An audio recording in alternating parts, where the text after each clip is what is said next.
Hello, good morning everybody. I am C. Radhakrishna, Senior Lecturer in Chemistry, working at Government Polytechnic College, Gadwal. In the last few classes, we have learned about solutions. Okay. In the solutions chapter, we have learned about the definition of solution, various ways of expressing concentration of solution, mole concept. We worked out quite a few problems on moles. How to calculate the number of moles. We have defined molarity. We have worked out problems on molarity. We have learned about the concept of equivalent weight and how to calculate equivalent weight for acids, bases, and salts, the three categories of substances. Okay, and then we went for the normality. We worked out problems on normality. Then we have also learned about the colloids, a type of mixtures with very small particles. Colloids also we have seen. We have learned about colloids definition, the characteristics of colloids, types of colloids based on three physical states, and also we have learned the applications of colloids. We have classified colloids into lyophobic and lyophilic and see differences between them. Okay. Today let us start a new chapter, that is acids and bases, which is quite interesting. Okay. Acids and bases. Say chemical substances or all the substances that you come across in nature can be classified into one of the three categories. They are acids, bases, and salts. Okay, they are acids, bases, and salts. Acids and bases are two types of chemical compounds with certain characteristic properties. Acids have a certain set of characteristic properties. Likewise, bases also have a certain set of properties. In the early development of science, Robert Boyle, somewhere way back in the 17th century, 18th century, Robert Boyle explained the distinctive characteristics of acids and bases. Let us deal with them now. Okay. Let us see the characteristics of acids and characteristics of bases, and then move on to the other topics. Okay. In this chapter we will learn about acids, bases, theories about acids and bases. Okay. Three theories we have: Arrhenius theory of acids and bases, Laurie Bronsted theory of acids and bases, and then we will go for Lewis theory of acids and bases. Then we will discuss the ionic product of water. In this lecture only we will discuss only the properties of acids and bases and Arrhenius theory and of acids and bases and its limitations. Okay. Let us see the properties of acids. Acids are sour to taste. Have you ever tasted raw lemon? Raw lemon has lemon juice is acidic in nature. That is why it's a sour. All of you must have experienced. Okay. Raw mango also sour to taste. Okay. It will also be sour to taste because raw mango will have it will be acidic in nature. Okay. Likewise, all citrus fruits contain citric acid. They are also, unless they are quite ripe, they will be sour to taste. Okay. When they are ripe, they will have certain sugars formed in them, so they will turn sweet. Yeah, first and foremost property of acids is they are sour to taste. They turn blue litmus to red color. Okay. Acids, in acids, litmus is in red color. They turn blue litmus to red color. And all acids, when they are put into water, they dissociate into constituent ions and they release H plus ions mostly. Since they are ionic in nature, they are electrolytes, so they conduct electricity in aqueous solutions. In aqueous solutions, they dissociate into the constituent ions. Since they dissociate into constituent ions, they conduct electricity in the aqueous solutions. They liberate hydrogen gas when reacting with metals like reactive metals like zinc, magnesium, etc. Okay. When acids react with reactive metals, they liberate hydrogen. This is also the evolution of hydrogen is also one of the properties of acids. Okay. Not only they turn litmus, they taste sour, not only they turn blue litmus to red, in their observable properties they liberate hydrogen gas when some zinc metal or magnesium metal is dropped into an acid in a test tube. Colorless gas evolves. If you test it with a burning stick, it will be extinguished with a pop sound. That is the characteristic of your hydrogen gas. Okay.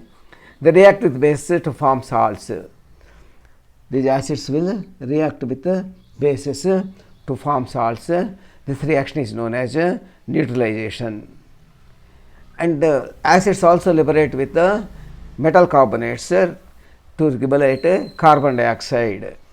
Metal carbonates and bicarbonates also they react to liberate carbonates and bicarbonates. They also react with metallic oxides to form salts.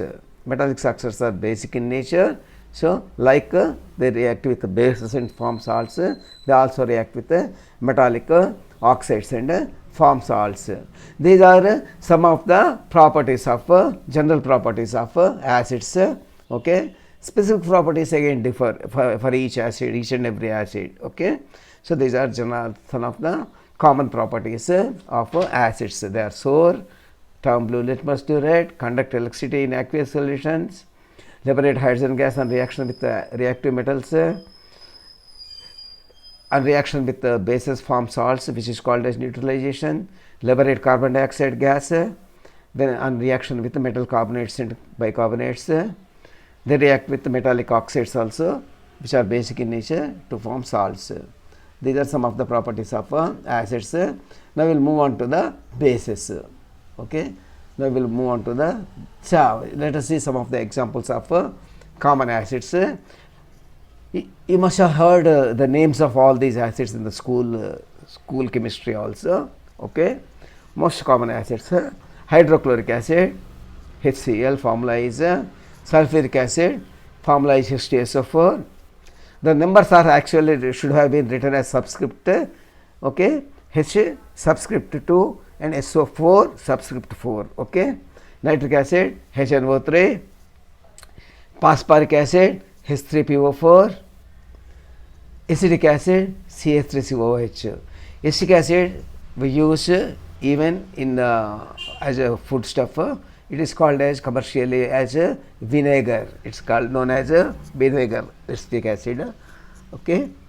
In restaurants also we use when you go out for dining in restaurants, they will provide you vinegar on the table. We use that as per the necessity. Okay. These are some of the common names and formulae of some of the common acids that they come across. Okay. Then we will move on to the properties of the bases. A base is bitter to taste, something like our Karela. Okay, bitter gourd, they are also bitter to taste, not better, it is a spelling mistake, B-I-T-T-E-R, it is B-I-T-T-E-R. A base is bitter to taste, చేదుగా ఉంటుంది రుచికి. Okay. They turn red litmus to blue color. Many people get confused here. So, base blue color, BB, if you correlate that, in base it will be blue color. So, for it to turn into blue, it has to be in the red. Okay. The litmus has to be in the red to turn into blue. Okay. So, you remember that way. Okay. They turn red litmus to blue.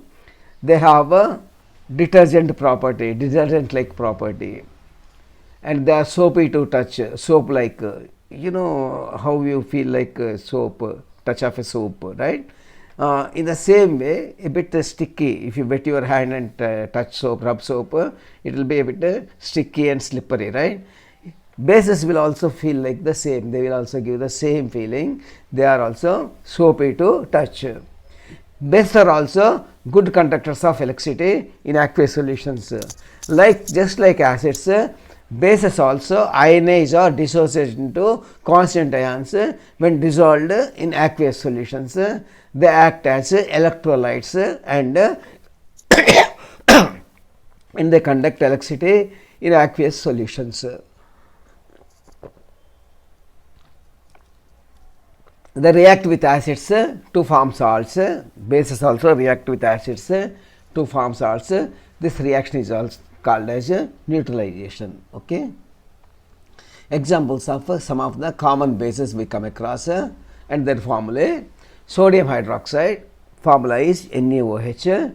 Then we go for the potassium hydroxide. Potassium hydroxide, the formula is KOH. Okay. Ammonium hydroxide, formula is NH4OH. Ammonium hydroxide a weak base, sodium hydroxide as well as potassium hydroxide, these two are stronger bases, they ionize completely. Okay. And ammonium hydroxide is relatively weaker base. Calcium hydroxide, CaOH taken twice, that is also a weaker base. NaOH ionizes into when put into water, it dissociates into Na plus and OH minus. Likewise, our potassium hydroxide also dissociates into K plus and OH minus.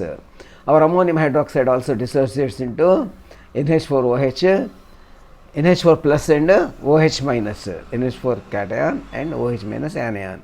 Calcium hydroxide dissociates into Ca2 plus plus 2OH minus. Okay, when put in the aqueous solutions, since they turn into ions, they will be able to conduct electricity, carry electricity to the opposite electrodes, they become conductors of electricity in the aqueous solutions because of this dissociation. In the solid state, they are bad conductors or they do not conduct electricity because ions are bound together, they are not mobile freely, they cannot move freely. Okay. Summary, we have discussed so far the properties of acids, the properties of bases, the common examples for most common examples for the acids and bases. Okay. Now we will take a small sort of case. Okay. Which one of the following is an acid? NaCl, H2O, HCl, NaOH. NaCl is called as a salt. Okay.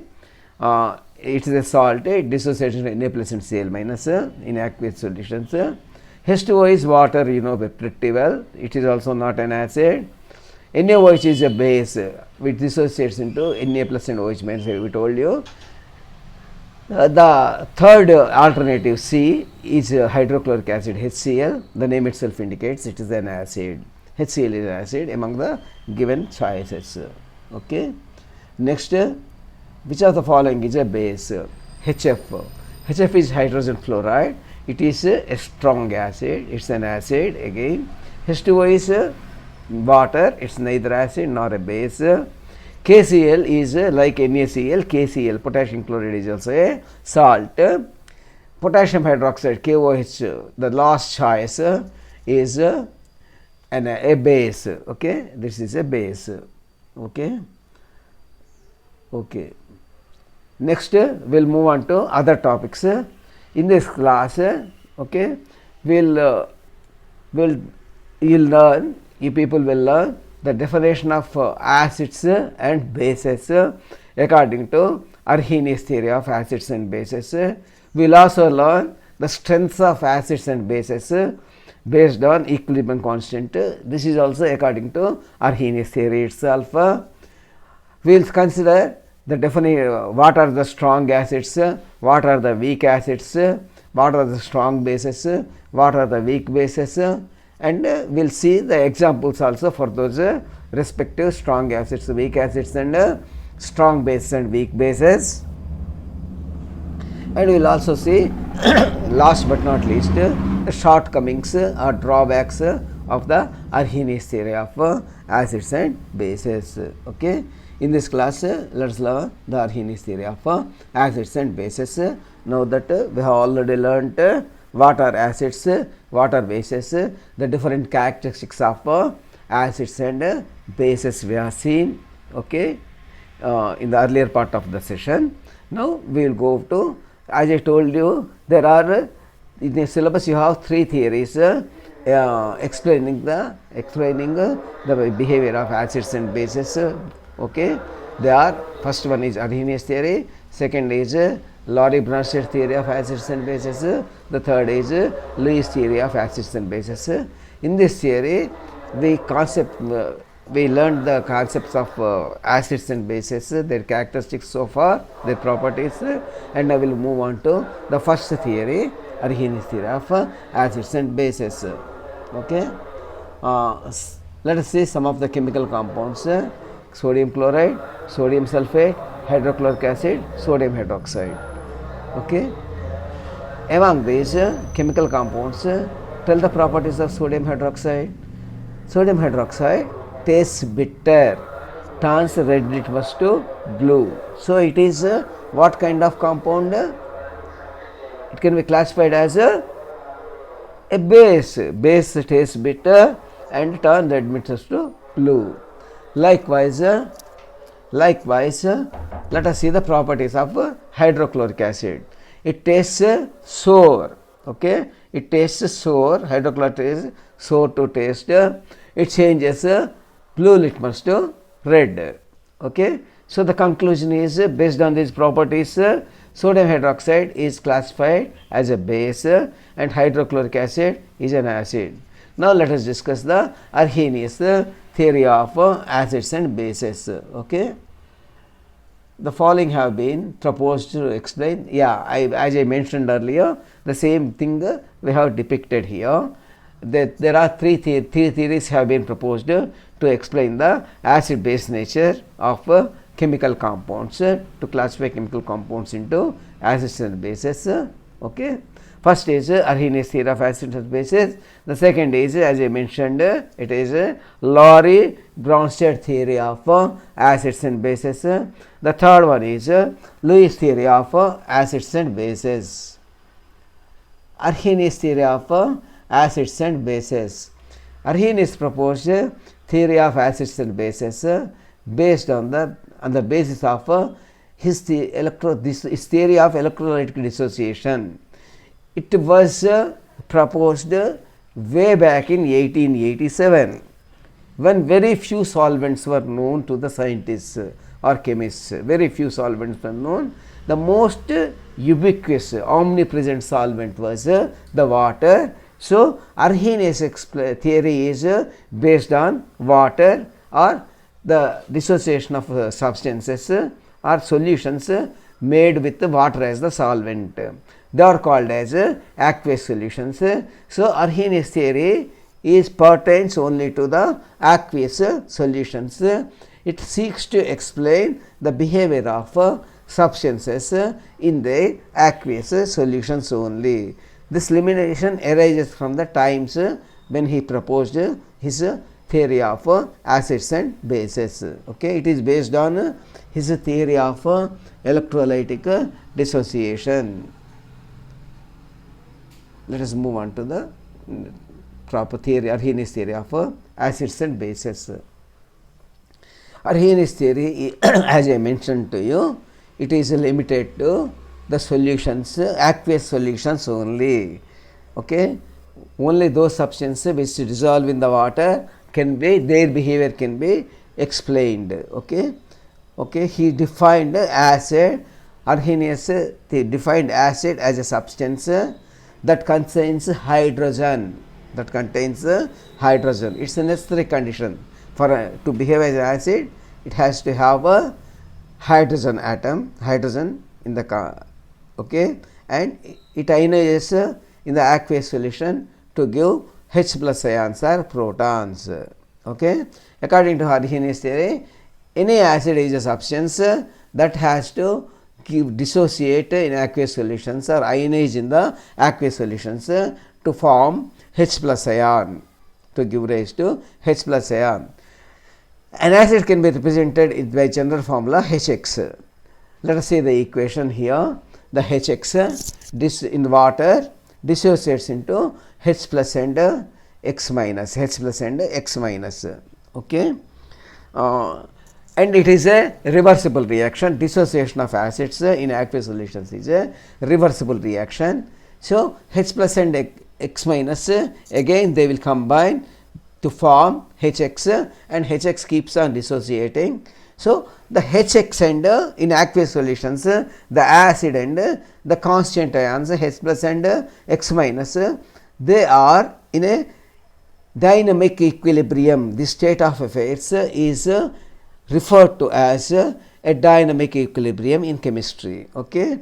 Examples of acids are HCl, H2SO4, HNO3, CH3COOH, H3PO4. Okay. HCl dissociates as into H plus and Cl minus.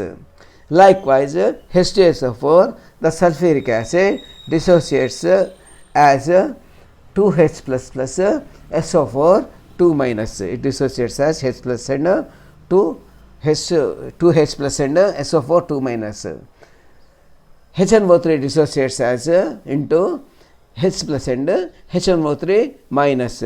Likewise, CH3COOH dissociates into CH3COO minus the acetate ion and H plus ion. Okay.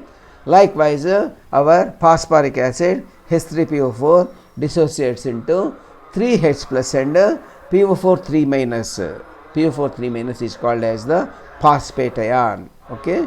These are the dissociations of the general acids we come across. Okay. These are the examples of the acids. Now we will move on to the base, definition of the base. According to Arrhenius theory, base is a substance that invariably contains hydroxyl ions. It has to have hydroxyl ions in it and it ionizes in the aqueous solutions to give hydroxyl ions to release hydroxyl ions, OH minus ions. So, a base can be general represented by a general formula MOH. When dissolved in water, it dissociates into M plus and OH minus. The so formed M plus and OH minus again combine back to revert to form again MOH. Okay, MOH keeps on dissociating into M plus and OH minus, and OH minus and M plus will keep on combining to form MOH. Okay, MOH. This process goes on and on continuously in any aqueous solvent of a base. So, this process is called as what I just mentioned, that is called as a dynamic equilibrium. Okay, it is a reversible reaction. It is called as a dynamic equilibrium. Let us see some examples of now commonly in coming bases we come across commonly and their dissociation. NaOH when put into water dissociates into Na plus ion and OH minus ion. Likewise, potassium hydroxide KOH dissociates into K plus and OH minus ion. Likewise, our magnesium hydroxide MgOH taken twice when dissolved in water dissociates into Mg2 plus and 2 OH minus ions. Likewise, ammonium hydroxide when dissolved in water dissociates into NH4 plus ammonium ion and OH minus ions, ammonium ion and OH minus ions. Among these, our NaOH, KOH are strong acids, MgOH is not that strong, it is sort of weak base, and ammonium hydroxide is weak base, confirmed weak base. What are the strong base and weak base? We will come across a little ahead in this theory, okay, a little ahead. Okay. Now, salts are the, according to Arrhenius theory, salts are the substances which give neither H plus ions nor OH minus ions in aqueous solutions during the primary ionization. During the primary ionization, when they ionize into primary ionization means when they dissociate into constant ion, that is called primary ionization. Later on they may form H plus and OH minus ions, but that's not counted. Okay, just to remember that salts are those substances which on ionization, okay, will not yield any H plus or OH minus ions. These substances are called salts. For example, let us take NaCl, sodium chloride. Okay, sodium chloride dissociates into Na plus and Cl minus when dissolved in water. So, no OH or H plus ions, so it is not an acid. Likewise, potassium nitrate KNO3, potassium nitrate KNO3, it dissociates into K plus and NO3 minus, that is nitrate ion, potassium and ion and nitrate ion. So, no formation of H plus or OH minus. So, according to Arrhenius theory, it is not either acid or a base. Likewise, potassium sulfate K2SO4, when dissolved in water, aqueous solutions, in aqueous solutions, it dissociates into 2K plus 2 potassium ions and SO4 2 minus ion, that is sulfate ion. So, no formation of either H plus or OH minus ions. So, it cannot be classified either as acid or base. So, all these are the classes of, belong to the class of salts, okay, according to Arrhenius theory of acids and bases. Next, neutralization according to Arrhenius theory. Okay, the reaction of an acid with an equivalent amount of base to form salt and water.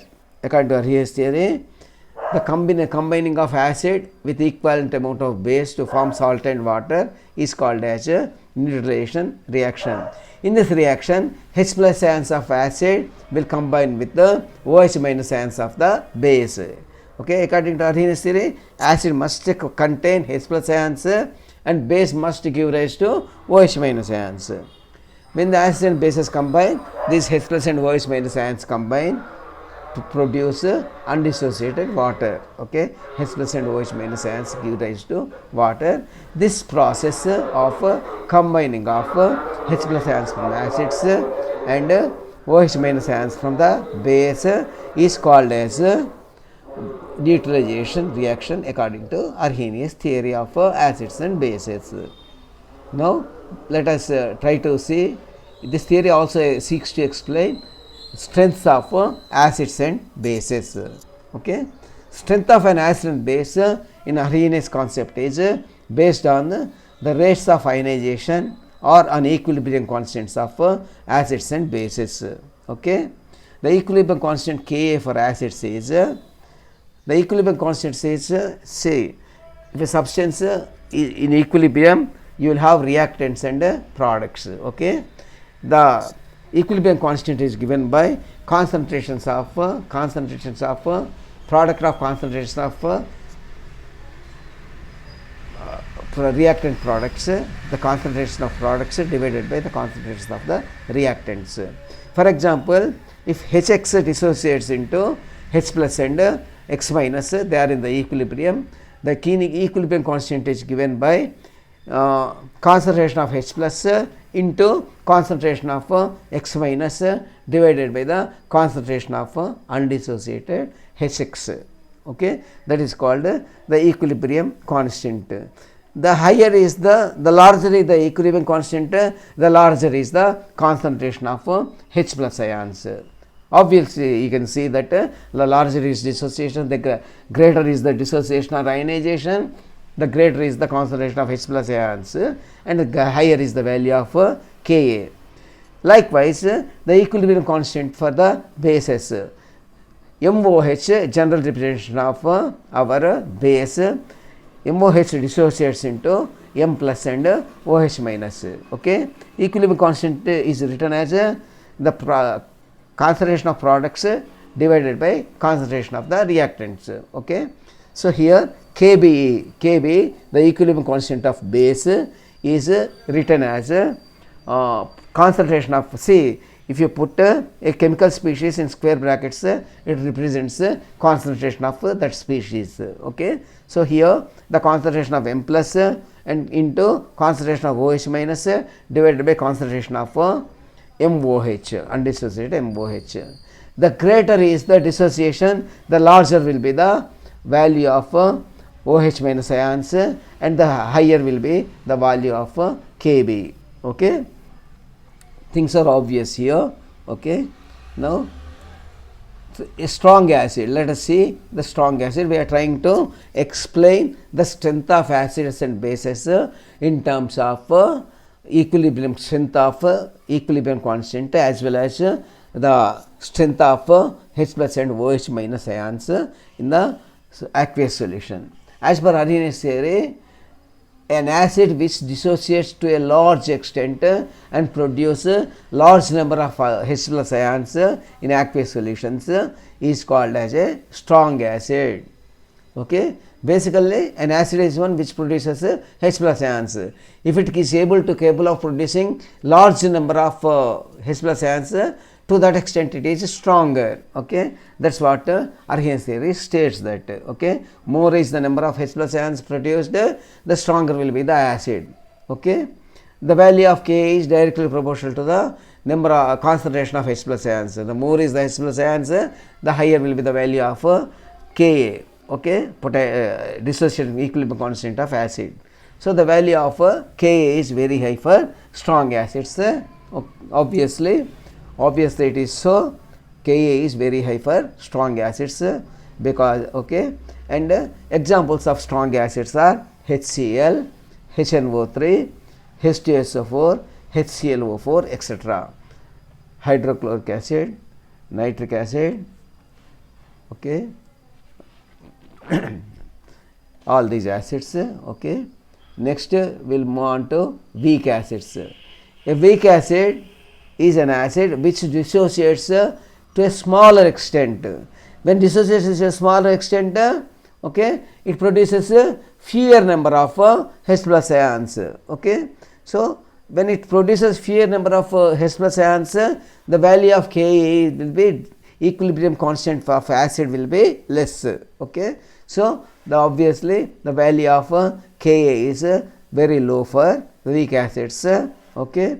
So examples are, so weak acid is a substance which produces fewer number of acids, H plus ions in aqueous solutions.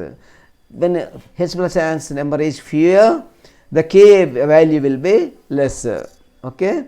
Example is CH3COOH, acetic acid, okay, H3CO3, carbonic acid, H3PO4, phosphoric acid.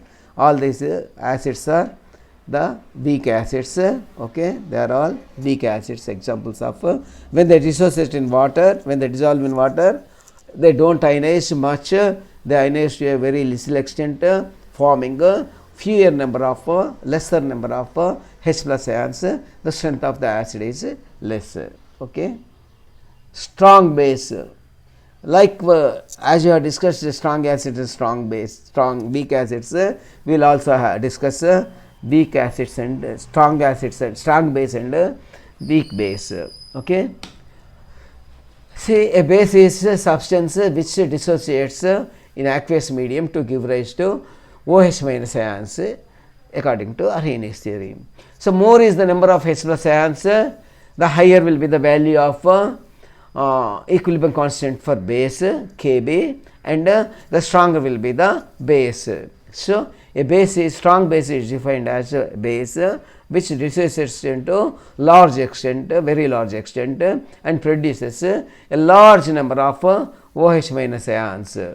Kb for, obviously Kb equilibrium constant for the base is very high for the strong bases, very high for the strong bases. Okay. Examples of strong bases are NaOH, KOH, BaOH taken twice, etc. Sodium hydroxide, potassium hydroxide, barium hydroxide. Okay. Okay. These are strong bases. And weak base. Weak base is a substance. Weak base is a substance which dissociates to a very small extent. It dissociates a very small extent, and when dissociates small extent, releases or ionizes into fewer number of OH minus ions, lesser number of OH minus ions. When OH minus ions produced are less, the equilibrium constant Kb will be smaller. Obviously, Kb will be equilibrium constant of base, the K, that is Kb is a small value, it has a small value for the weak base. Okay, it has got a small value for the weak base. Examples of weak bases are ammonium hydroxide, magnesium hydroxide, lithium hydroxide, etc. These are all the examples for the weak base. Okay, these are all the examples for the weak base. Now we will move on to the limitations of the Arrhenius theory. Okay, this theory is applicable only to the aqueous solutions, because at the time of Arrhenius only water was known as the widespread solvent. So he discussed the dissociation of acids and bases only in aqueous solutions. Water was the ubiquitous solvent in his times way back. So he could think of only aqueous solutions. Okay, so it is applicable only, it explains only behavior of acids and bases only in aqueous solutions. It failed to explain the acidic nature of carbon dioxide, sulfur dioxide, N2O5, etc. See, it's a general observation that all the oxides of non-metals are acidic in nature, oxides of metals are basic in nature. All the oxides of metals are basic in nature, oxides of non-metals are acidic in nature. Carbon dioxide, sulfur dioxide, oxide of all oxides of nitrogen, they are all oxides of non-metals, they are all non-metals. Their acids, their oxides are acidic in nature, okay, but they are aprotic, they don't have hydrogen in them, okay, they don't have hydrogen atom in them, so they cannot be classified, even though they are acidic in nature, they cannot be classified into acids and bases according to our Arrhenius theory. Okay, so Arrhenius theory fails to recognize the acidic nature of or fails to account for the acidic nature of carbon dioxide, sulfur dioxide, oxides of nitrogen, oxides of phosphorus, or oxide of any non-metal which is acidic in nature. Since it lacks a hydrogen atom, it cannot be classified as acid by Arrhenius theory. Arrhenius theory also could not explain the basic nature of ammonia, calcium oxide, magnesium oxide, sodium oxide, etc. So it failed to explain the basic nature of ammonia. Ammonia is a very well known base, though weaker, but it is very well known base, ammonia. Arrhenius theory, because ammonia lacks OH minus hydroxyl ion, Arrhenius theory fails to classify or recognize its basic nature. Likewise, the basic nature of calcium oxide, basic nature of magnesium oxide, basic nature of sodium oxide, it cannot explain, it could not explain. So all the oxides of all metals are basic in nature, but Arrhenius theory could not explain the basic nature of these oxides. Arrhenius theory, in the water, all acids they exist as H plus ions exist as H3O plus hydronium ion. Arrhenius theory could not explain the formation of H3O plus ion in the acids.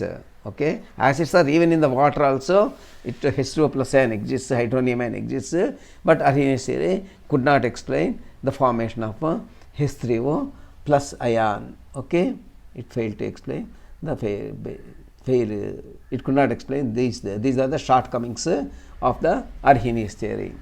So far we have discussed in this class, okay, the characteristics of acids and bases we have discussed, okay, general examples of acids and bases, and we have discussed general characteristics of bases, and we have discussed common examples of bases, how they dissociate also we have seen in aqueous solutions, how they do dissociate we have seen.